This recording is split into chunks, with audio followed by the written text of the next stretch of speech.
నకిలీ కొట్టు పెట్టుకొని చిల్లర డబ్బులతో బతికేవాడు ఈ రోజు వాటర్ ఫ్యాక్టరీ పెట్టబోతున్నాడా? మిస్టర్ రామకృష్ణ మేడం, మీరేం చేస్తారో నాకు తెలీదు. సిటీ మొత్తం ఎక్కడ చూసినా మాలిని వాటర్సే ఉండాలి. మూల మూలనున్న కొట్లు అన్నిట్లోనూ మాలిని వాటర్సే అమ్మాలి. Okay madam. బాడీ వాటర్స్ ఎక్కడని సముద్రంలో సూదిని వెతికినట్టు వెతకాలి.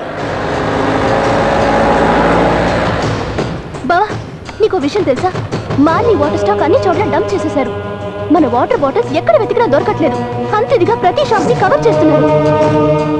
చేసుకొని అన్ని యాడ్ ఏజెన్సీస్ కి ఫోన్ చేయండి. రేపటి నుంచి ఏ ఛానల్ చూసినా, న్యూస్ పేపర్ చూసినా ప్రజల మనసులో ఒకటే ఉండాలి, అది మాలిని వాటర్. వాళ్ళు వెళ్ళే స్పీడ్ ని చూస్తుంటే నాకు భయంగా ఉంది. కుప్పలు తప్పలుగా అడ్వర్టైజ్మెంట్స్ ఇస్తున్నారు.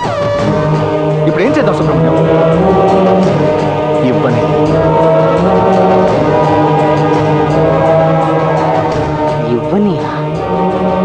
అక్క, ఒక గుడ్ న్యూస్. అన్ని వైపుల నుంచి నువ్వు చేసిన అటాక్ కి సుబ్రహ్మణ్యం వాటర్ బాటిల్స్ అన్ని వాడి ఫ్యాక్టరీకి తిరిగి వెళ్ళిపోయినాయి. నేను ఎదురు చూస్తుంది ఇదే కదరా. ఇడ్లీ తినడానికి వచ్చిన వాళ్ళకి చేతులు కడుక్కోవడానికి యూజ్ అవుతుంది. లోడంతా తిరిగి వచ్చేసిన నిమ్మకు నీరే తట్టున్నావేంటి?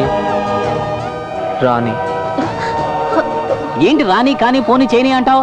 నువ్వు ఇలాగే ఊరుకుంటే ఆ మాలి మన ఫ్యాక్టరీకి తాళం వేయించవలసిన పని లేదురా. మనమే ఒక పెద్ద తాళం వేసుకుని మూటముళ్ళు సర్దుకుని వేరే ఊరికి పోవాల్సిందే. కార్తీక్, చెప్పు సుబ్రహ్మణ్యం, మాల్ని మన ఫ్యాక్టరీని నాశనం చేయడానికి ఎంత ఖర్చు పెట్టుంటుంది? ఒక 5-6 కోట్లు ఉండొచ్చు.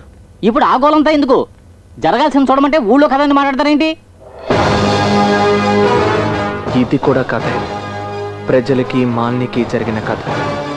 అది తెలియాలంటే రేపు పేపర్ చూడు. ఏమిటి ఏమిటిది? ఎలా ఈ విషయం బయటకు వచ్చింది? స్లమ్ ప్రజల చోట మన ఫ్యాక్టరీ కట్టిన విషయం మన ముగ్గురికి తప్ప ఇంకెవరికి తెలుసు? అదే నాకు అర్థం కాలేదమ్మా.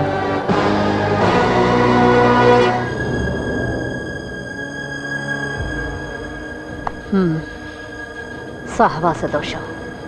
ఫ్రెండ్ కదా అని అన్ని విషయాలు వాడితో చెప్పావు. ఇప్పుడు వాడే మనకి ఎదురు తిరిగాడు. మేడం, ఏమిటి? వాటర్ ఫ్యాక్టరీ ముందు అక్కడ స్లమ్ లో ఉన్న జనాలందరూ గొడవ చేస్తున్నారట. ఇప్పుడు ఫోన్ వచ్చింది. గాడ్, సారీ మేడం, నేనేమీ చేయలేదు. ఇమీడియట్గా ఈ కేసును ఖాళీ చేయండి. Please sir. Sorry sir, please cooperate చేయండి సార్. వెళ్ళండి సార్, ప్లీజ్ వెళ్ళండి సార్.